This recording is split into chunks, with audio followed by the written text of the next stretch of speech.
Bonjour à tous, mon nom est François Letarte. Bienvenue sur ma chaîne JDRD30, une chaîne consacrée aux jeux de rôle sur table. Donc, une vie de rôliste et j'ai le goût de partager un sujet de même, un genre de game dropping. J'aurais dû amener ma pile de livres comme je fais des fois, mais je ne l'ai pas préparé, j'ai juste ça dans ma tête. J'ai le goût de parler de Donjons et Dragons, encore une fois. Écoute, on peut bien parler de lui, c'est le plus connu. Bon, mais avec les différentes remises en question, réflexions, ménage de mes tablettes dont je vous parle une fois de temps en temps.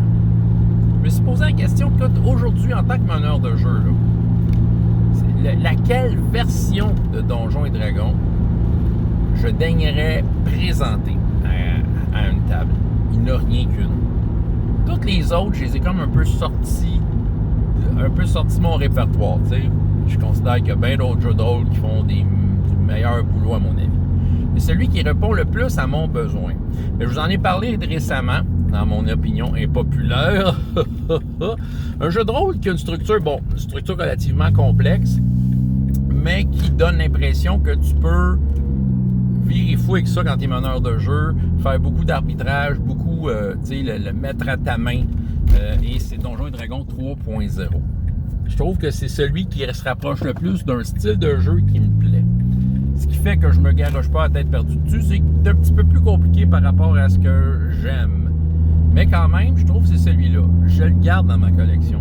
Je trouve que c'est une trilogie de livres. J'ai juste le triptyque, l'écran du maître. Je pense que j'ai l'aventure de temple élémental du mal, là, quelque part. Mais en tant que tel, moi, c'est le triptyque, écran du meneur. Puis avec ça, là, je le sais que j'ai une vie entière de jeux qui pourrait m'attendre avec ça. Et c'est des livres qui me rendent zen et confortable. Cela dit, c'est pas que j'ai une aversion pour toutes les autres versions de Donjons, mais je trouve que de la façon que ça nous a été présenté, ça convient pas à mon style de jeu. Comme j'ai déjà expliqué, pour ce qui est venu d'après 3.0 annonçait évidemment clairement ce qui s'en venait après, le système des vins puis la façon de fonctionner. Mais à partir de 3.5, je pense qu'ils ont comme... L'architecture du jeu a vraiment viré comme probablement ce qu'ils voulaient faire au départ. Et je trouve que, ça c'est moi qui me sens imposé. Je dirais qu'il y a quelque chose qui est soudainement imposé dans le jeu. T'sais. C'est comme ça que le jeu se joue. C'est comme ça les bons combos, tout ça. Ok, oui, c'est un jeu de rôle, tu peux faire ce que tu veux. Je peux exactement appliquer le style qui me convient. Je le faisais avec 5e édition. En même temps, tu le fais, mais tu sais que d'après moi, il y a la règle quelque part ou quelque chose. Je suis pas confortable avec ça. Par contre, si je veux jouer un style qui correspond un peu à cette période-là des jeux Donjons et Dragons, 3.5, 4, Pathfinder et 5e édition évidemment. Dans le fond, j'ai Chronique oubliée. Chronique oubliée reprend un peu les codes au niveau du genre d'aventure, de la high fantasy, des héros plus grands que nature, qui sont hyper efficaces au premier niveau. OK? Mais c'est ça, Chronique oubliée dont je vous parle souvent est vraiment pour moi une réussite. Et va vraiment chercher ces codes-là tout en facilitant la vie aux meneurs de jeu. Et des meneurs de jeu comme moi qui aiment ça, là, gosser les règles, gosser les règles sur le fait puis faire des arbitrages, ce jeu-là, il te l'invite gros de même. Tout est une option dans le jeu. Les options sont modulables. Tu l'enlèves ou tu la rajoutes. Le jeu va rester très intègre et tout ça, tout en donnant aux joueurs le plaisir de jouer des personnages plus grands que nature, tels que tu retrouverais dans les versions de Donjons 3.5, 4, Pathfinder et 5e édition. Fait que je trouve que Chronique oubliée, pour moi, englobe ce tableau-là des jeux Donjons et Dragons. Maintenant, pour ce qui est du avant 3e édition, qui est vraiment un style différent. Ah oui, écoute, j'ai des super bons souvenirs de Donjon BX, du Roll Cyclopédia, Donjon 1er, 2e. J'ai eu bien du fun à jouer à toutes ces versions-là. Je dirais que le problème, moi, ce que j'aime d'un jeu, c'est quand la structure est claire.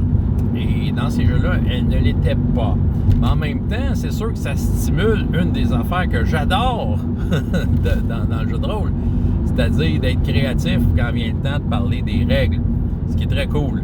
Mais en tant que tel, j'ai quand même besoin que la mécanique ait un peu plus élégante que ce qui était présenté. Du moins, à mon goût, à moi. Là, je ne dis pas que c'était pas élégant, mais c'était pas... C'est comme... comment je pourrais dire? C'est comme un système de plomberie qui a été rabouté de plein de façons différentes. L'eau passe pareil, mais elle prend des drôles de chemin. Ce qui fait que j'aime quand même les codes des jeux de cette époque-là. J'aime m'y replonger. Et parmi tout ce qui est sorti, les OSR qui essayent de réinterpréter ces règles-là pour mieux nous les présenter et tout ça, il y en a deux que j'utiliserais pour aller chercher le genre de partie de cette époque-là. Là, on s'entend, tous les jeux que je nomme, soit dit en passant, c'est le trip de voir des classes, des niveaux, des points de vie, OK, des classes d'armure. Et c'est d'avoir un peu ça. Parce que sinon, c'est sûr, je peux aller dans complètement un autre jeu, faire du fantasy. Mais là, je garde dans la tête que j'essaie d'avoir quelque chose qui ressemble à Donjon, t'sais. Fait que là, dans ces époques-là, il y a deux jeux que je retiens. Le premier, c'est Cœur Vaillant. J'ai pas eu la chance de l'essayer encore, mais à la lecture, ce jeu-là touche droit à la cible, OK? Il y a vraiment les codes des vieilles versions de Donjon, surtout les versions PX, OK? On s'entend qu'il y a une grosse influence de tout ça, mais qui offre quand même beaucoup de leviers du côté des joueurs pour essayer de prendre le gouvernail de la partie, une fois de temps en temps, des points qu'il peut dépenser, et tout ça. Tu sais, au niveau des choix, c'est un peu mieux. Puis, je le sens, ce jeu-là. Je sens qu'il fait vraiment la job et qu'il va quand même bien respecter les codes. Un que je pense respecte vraiment les codes. Là, je ne l'ai pas dans ma collection présentement. Je l'ai déjà eu. J'ai déjà eu deux versions de ce jeu-là. Un jour, je vais le racheter. C'est dans ma liste de jeux à racheter à un moment donné. C'est juste que je ne veux pas l'acheter pour rien parce que j'aime pas ça acheter des affaires pour rien. Mais c'est Castles and Crusades. Ouais. Si je voudrais me replonger dans du jeu de rôle qui a l'odeur des Advance 1 et 2, là, Castles and Crusades, je pense qu'il est direct dessus. Ce que j'apprécie de Castles and Crusades, c'est que les codes sont là, les genres de classes, la façon dont c'est monté, c'est là. Mais la mécanique de jeu est très élégante. C'est un sous-produit du système des vins OGL, là, qui ont juste voulu sortir de 3e édition et ramener ça à un style, rappeler le style d'avant 3e édition. Ce jeu-là est très, très bien supporté par son éditeur.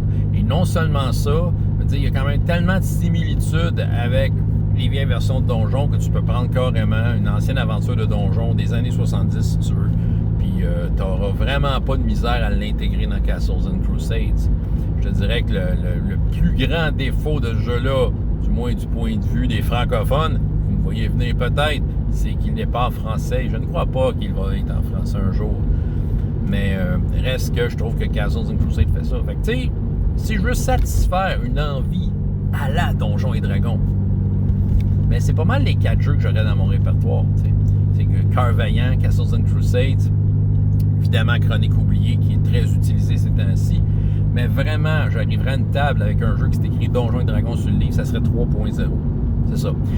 Sérieusement, j'ai pas l'impression, avec ce qu'ils annoncent avec One D&D, j'ai pas l'impression que l'avenir de Donjons et Dragons va être là pour ramener les anciens codes. De toute façon, il y a suffisamment de jeux de rôle pour remplir ces trous-là. Là. Il y a du choix. Allez voir, promenez-vous ceux qui aiment ça Donjon. Chaussures à son pied, ça existe. Là. Mais c'est ça. Vraiment, je pense qu'en ayant ces jeux-là, j'aurais mes petits trips Donjons et Dragons bien encadrés. Puis c'est ça. C'est ça que j'avais à vous raconter. Hey, François Letarte, JDR de 30. Et jusqu'à la prochaine fois. Ayez autant de plaisir dans la vie que dans les jeux. Au revoir.